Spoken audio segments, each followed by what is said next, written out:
And we're back. Also, I forgot to put my little light on. See if we can get that going. Yes. Now, getting back to my point. So, with passing, you're allotted a number of privileges that, it wouldn't be for the common person, especially a person of color, African American, especially in 1920s. So, but from what I gather, all of this, I want to say kudos to the director. She really went out of her way to, I believe maybe perhaps the novel had always influenced her, the novel Passing. And I believe just going based on certain interviews, she had always had like some inner maybe intervention, not intervention, just a hunch for herself in terms of perhaps even her lineage.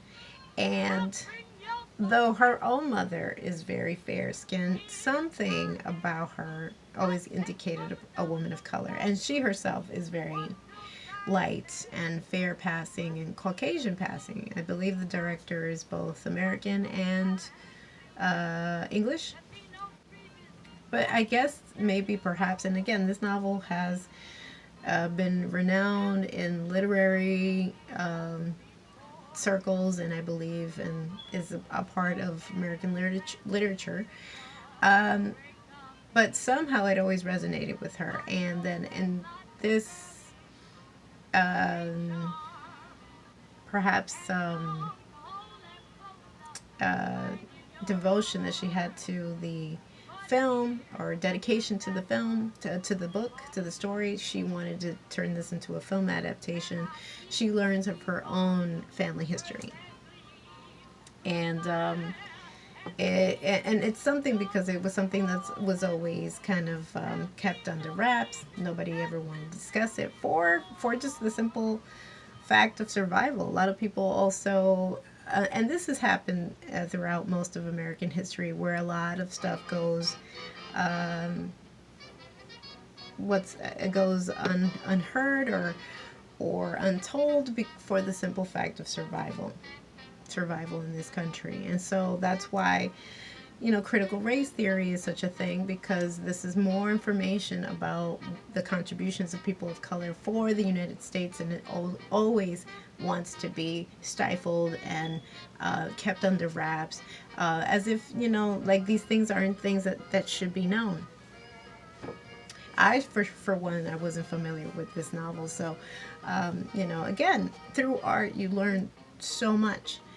And so kudos to Rebecca Hall, because she did a thorough research. There are interviews, which I can link down below, where she herself admits to immersing herself in culture, Harlem culture in particular. And also she went to she went to the Schomburg Center for Research in Black Culture.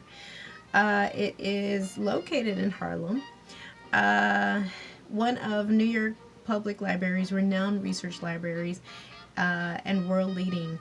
And if you're not familiar with the name Schomburg, here's a little backstory. Schomburg, also known as Arthur Schomburg, took an active role advocating Puerto Rican independence. He is Boricua, Afro-Latino, okay, Arturo Alfonso Schomburg, born January 24th, 1874, died June 10th, 1938, was a historian, a writer, collector, and activist. Schomburg was a Puerto Rican of African and German descent. Okay? Established with the collections of Arturo Alfonso Schomburg 95 years ago, the Schomburg has collected, preserved, provides access to materials documenting Black life in America and worldwide.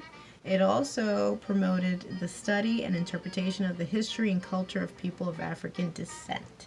Please do yourself a favor, if you are visiting New York, don't go to just the typical Rockefeller Center and to see the Rockettes. which right now, it's a little weary because of what we're going through. But when you can, do a little research. Find out more about certain things, and please be open. Please be open to cultivating more cultures and more history than meets the eye. Which, by the way, not for nothing, this has a very, reminiscent feel of Lovecraft Country. If you haven't seen it on HBO, please see it.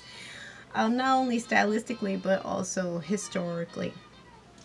So, in doing my own research for this review, I came across that there was historical context that would go and influence our author, Nella Larson. So, in the 1920s, a little backstory, and you can Google this through Wikipedia, but again, I just want to do a thorough review. The 1920s in the United States was a period marked by considerable anxiety and discussion over the crossing of racial boundaries, the so-called color line between blacks and whites.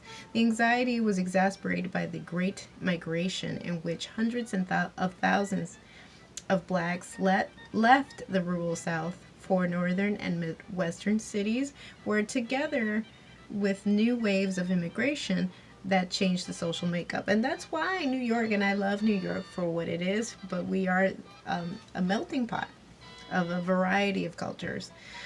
So as many African Americans and European ancestry in varying proportions, some appeared visibly European. The legacy of slavery, with its creation of racial caste and the imposition of the 20th century of the so-called one-drop rule, by which someone with even one ancestor of sub-Saharan African origin was considered black, led to a hardening of racial lines that had historically been more fluid. At any time, the concept of race was historically contingent. Although the exact numbers of people who passed is, for obvious reasons, not known, many estimates were made at the time. The sociologist Charles S. Johnson calculated that 355,000 blacks had passed between 1900 and 1920. Can you blame? Just in the movie itself, you can see that just because our Claire is, more, I guess, fair, or she's even gotten to the point where she has dyed her hair blonde, her life is affluent. Her life is what a Caucasian lady would lead in the 1920s. She has full access to laps of luxury, to culture, to the best education for her children.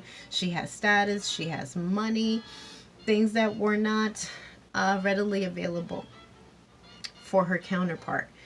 And you can see, though, even though, not for nothing, her friend Irene, you can see she doesn't do bad for herself. Does she have access like Claire?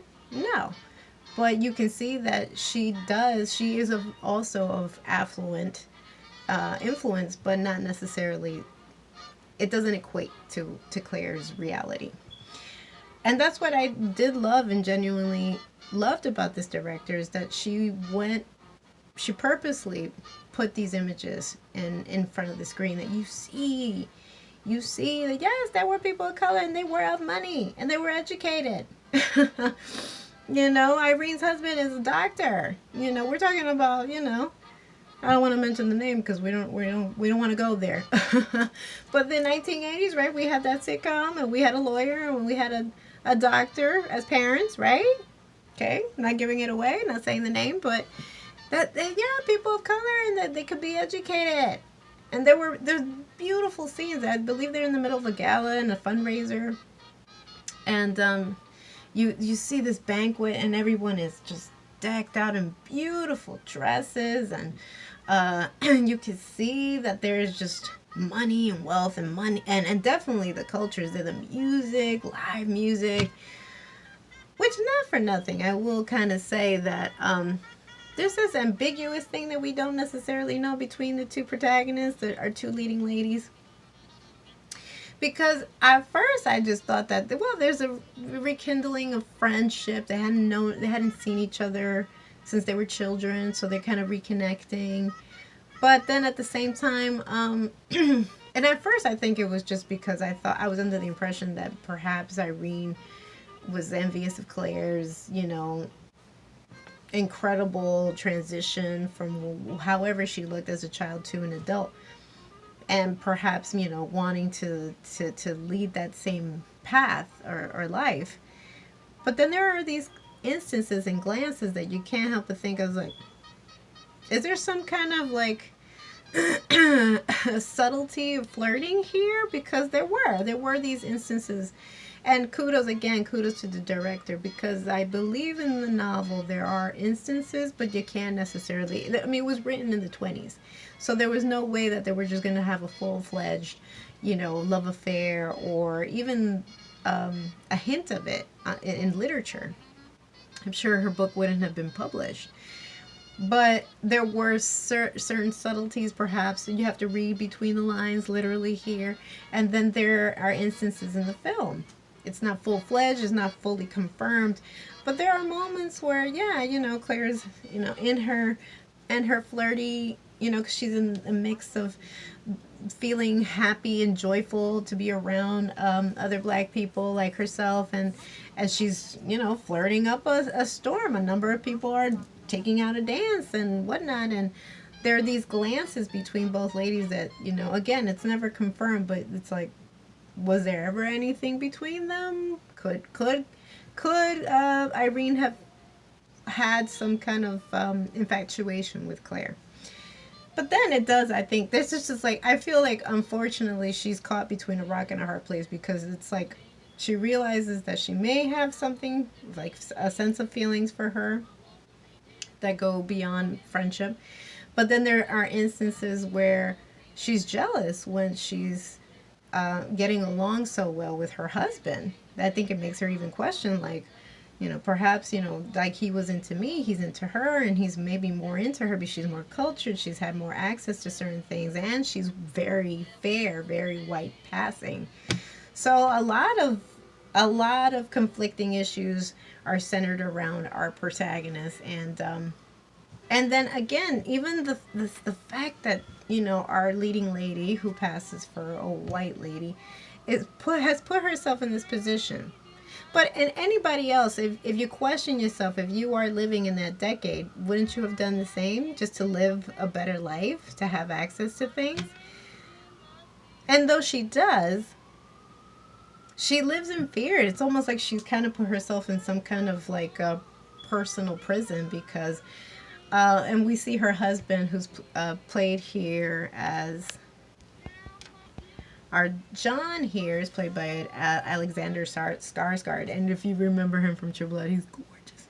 But he plays a complete a-hole here.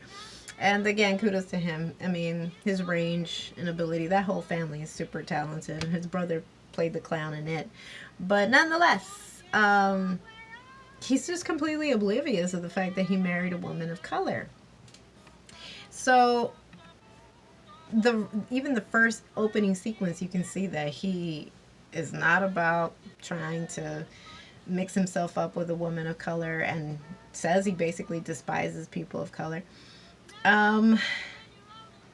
You can see that even though she's playing along, she's acting like she's a white lady, that she doesn't know what the hell he's talking about.